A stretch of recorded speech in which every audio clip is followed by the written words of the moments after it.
Great. Well, welcome everybody. I think there'll be some other people coming in person, and we have, one never knows how many, but a large number that are registered online. So a very warm welcome to this one-day conference at the Centre for Muslim Christian Studies. Some of you are familiar faces, some of you are new. It's great to see you, and those of you online as well, obviously, equally so. And it's a strange but exciting development that we can all talk from around the world at the same time. My name's Martin Whittingham, I'm the academic dean here. I'm just going to say one or two very short practical things and then hand over to Dr. Rana Abu-Mounes for a few minutes before we have our first plenary session. So this is really just very practical, just to say the buildings are slightly confusing here. People normally swivel their heads around. There is a front door which leads out that way towards Italy Road, and then there is a back door, as we would call it, right opposite, which leads through further into the site of St. Stephen's House. And there's a cloister you can walk around without getting rained on if you want some cooler air at some point or just to stretch your legs. And there are bathroom facilities there as well, in addition to the one downstairs at the bottom of the stairs here. There's a Wi-Fi code on those of you who are here, stuck up on that pillar there, if that's useful. And I suppose, yes, we've never had a fire here, but if there were one, you now know where the two doors are, which are very close to each other. So without more ado, I'd like to hand over to Dr. Rana Abu-Mounes, who's going to say a few words about the project that she's involved with and the reasons for convening both this conference and a previous conference that we had here as well. So Rana, let me hand over to you. Thank you. It is really a pleasure to have you all with us today. Those who are in person here in the room, or even those who are online joining us from everywhere in the world.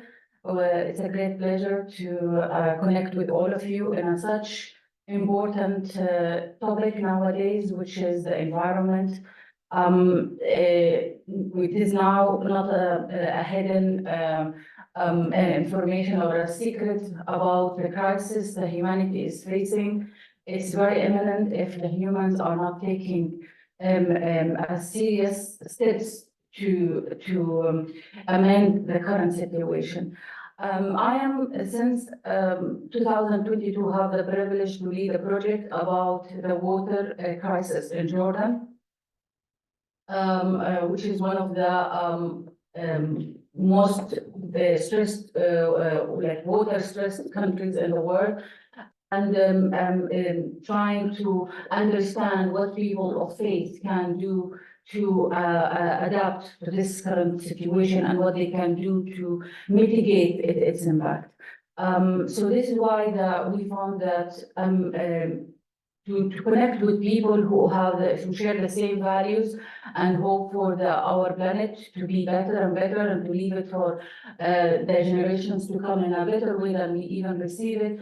It's a big, important thing. So last year, possibly 1.5 years ago, in November 22, we did a conference about water, and we met scholars and activists who are sharing the same interest from different angles, theological, sociological, even scientific, and in order to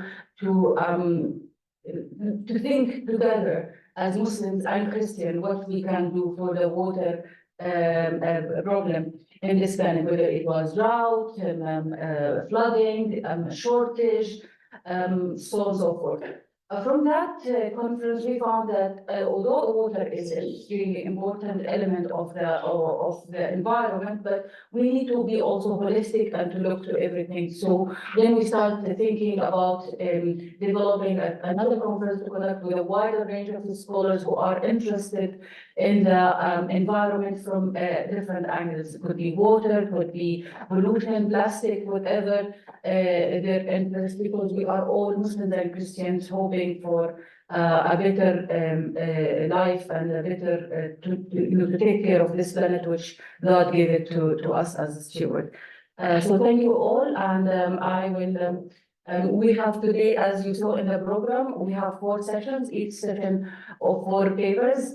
We tried our best to group them in a similar theme. which not possibly matching in all, but we tried our best. We have three distinguished speakers. One will start with Dr. Elizabeth, in the afternoon with Rana Mayer, and in the evening with Dr. David. And I think they also will give us a very important insight to this topic. So thank you again, and hope you enjoy the day. No, sorry, Yeah. would you like, you've got a couple of minutes, would you like to just say a little bit about your project work itself? Yes, so the project is, as I said, since the Jordan is facing an imminent crisis of water, experts thinking that the fresh drinking water might run out before even 2030. The country is doing some kind of efforts to avoid this crisis, like from say like engineering point of view, infrastructure point of view, but there was a very little research or attention given to the people who are the main drive of any change in the society. And since Jordan is 100%, almost 100% people of faith, so I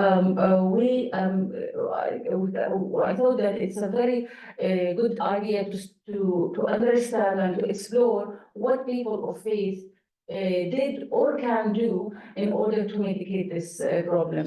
So hopefully it's will come very soon as a book studying a different angle of this problem, from what faith leaders, both Muslims and Christian, are doing. And in the book, in order to make it very holistic and covering a wide range, I, as a lead author, invited three guest authors to contribute, Muslims and Christians. So in order to have different voices studying this issue, and hopefully studying this case study will be very insightful for any faith community in any part of the world facing an environmental crisis, to learn from what is well tried in the Jordanian case and what didn't happen in order to move forward.